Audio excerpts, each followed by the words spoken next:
Shalom Bapak Ibu yang terkasih, kembali kita bersyukur kepada Tuhan. Oleh anugerahnya kita boleh melewati malam yang panjang dan kita bangun dengan tubuh yang sehat. Sebelum kita memulai aktivitas kita, mari kita datang kepada Tuhan dan kita berdoa. Bapa, terima kasih buat anugerah-Mu di dalam hidup kami yang telah memberikan kepada kami hari yang baru. Dan sebelum kami memulainya, kami datang kepada Tuhan. Kami memohon pimpinan Tuhan untuk kami menjalani hari ini. Kami akan merenungkan firman-Mu. Tuhan, bimbinglah kami. Demi nama Yesus, kami bersyukur dan berdoa. Amin. Pagi hari ini saya mengajak kita untuk membaca di dalam Yehezkiel pasal yang ke-27. Dan saya mengajak kita untuk berfokus di dalam ayat yang ke-27 saja. Yehezkiel 27 ayatnya yang ke-27. Hartamu, barangmu, daganganmu, anak kapalmu, dan pelaut-pelautmu, tukang-tukangmu, dan pedagang-pedagangmu, dengan semua prajurit-prajuritmu yang ada padamu, ya, bersama seluruh penumpang-penumpangmu, terbenam dalam lautan pada hari tenggelammu. Demikian jauh pembacaan firman Tuhan.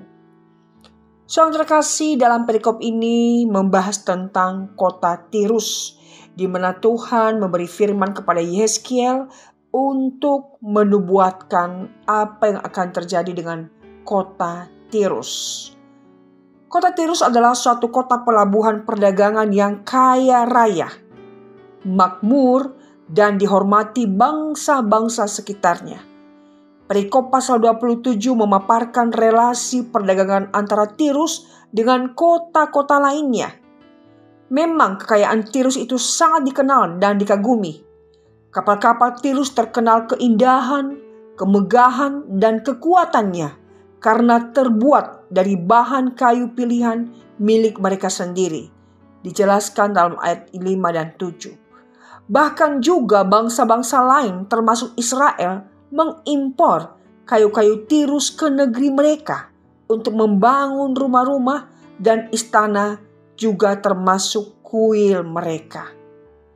Namun saudara, sungguh tragis dan mengerikan bahwa akhir dari kehidupan kota Tirus, di mana Tirus harus tenggelam ke dalam laut, ayat 27 dan 34, dan hingga lenyap selamanya. Inilah akibat dari satu kota yang kaya tetapi tidak mengenal Tuhan. Ya, kuncinya adalah karena Tirus tidak mengenal Tuhan.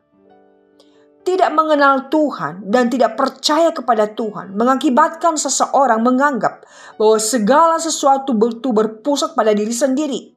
Menganggap bahwa kekayaan yang diperoleh adalah bukan sebagai anugerah, tetapi semata-mata hasil usaha sendiri, hasil perjuangan, hasil kerja keras.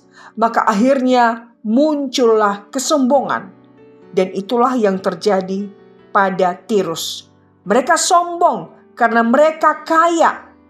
Dan segala sesuatu yang mereka miliki, mereka merasa bahwa mereka adalah mempunyai segala-galanya. Sehingga bagi Tirus, kekayaannya itu menjadi berhalanya. Saudara, Tuhan tidak menghalangi kita untuk kaya. Tuhan tidak menghalangi kita untuk sukses. Tuhan tidak menghalangi kita untuk jaya. Tetapi Tuhan melarang jikalau kita bekerja keras dan kemudian menjadi kaya raya, lalu akhirnya melupakan dan mengabaikan Tuhan.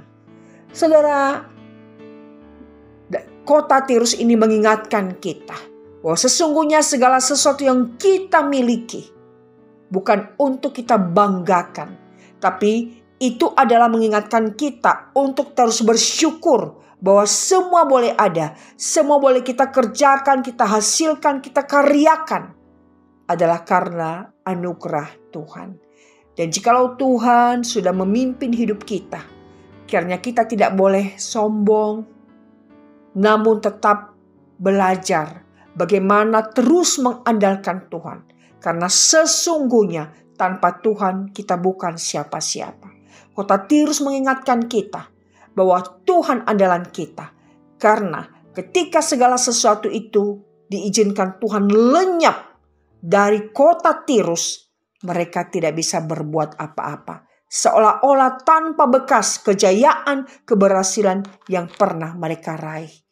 Biarlah di dalam menjalani hidup ini, Tuhan saja satu-satunya andalan kita. Dan jikalau Tuhan membuat kita berhasil, berjaya, dan boleh memiliki apa yang kita inginkan, kita perjuangkan, sesungguhnya itu pun hanya titipan Tuhan. Karena kita boleh terus bersandar kepada Tuhan dan menjadikan Tuhan yang terutama dan yang pertama. Dan semua yang Tuhan izinkan kita miliki, kiranya tidak boleh merebut hati kita dari Tuhan. Dan kita tidak menjadikannya sebagai berhala dan penjamin hidup kita. Namun penjamin hidup kita yang sejati adalah satu-satunya Tuhan, pemilik bumi dan surga. Tuhan kiranya memberkati kita. Amin. Mari kita berdoa. Bapa, terima kasih buat perenungan ini yang kembali mengingatkan kami bahwa keberhasilan, kesuksesan bisa membawa seseorang menjadi sombong. Namun firman ini mengingatkan kami bahwa apa yang ada di dalam dunia ini adalah semu, bukan sesuatu yang abadi. Segala sesuatu akan ditinggalkan, dan hanya iman yang boleh kami bawa ketika kami kembali kepada Tuhan. Ajar kami tidak menjadikan apa yang ada di dunia ini menjadi berhala kami, menjadi pegangan kami. Tetapi biarlah hati kami hanya tetap melekat kepada Tuhan. Karena Tuhan adalah sumber segala-galanya di dalam hidup kami. Sumber berkat, sumber kesehatan, sumber kehidupan. Dan semua hal yang ada di dalam hidup kami adalah berasal dari Tuhan. Ajar kami untuk terus bersyukur dan mengandalkan Tuhan, dan hidup kami melekat kepada Tuhan. Berkati kami sepanjang hari ini Bapa, dan biarlah dimanapun kami berada, Tuhan boleh memakai hidup kami, memberkati kami untuk menjadi berkat. Terpujilah Engkau Tuhan. Demi nama Yesus kami berserah, bersyukur dan berdoa. Amin.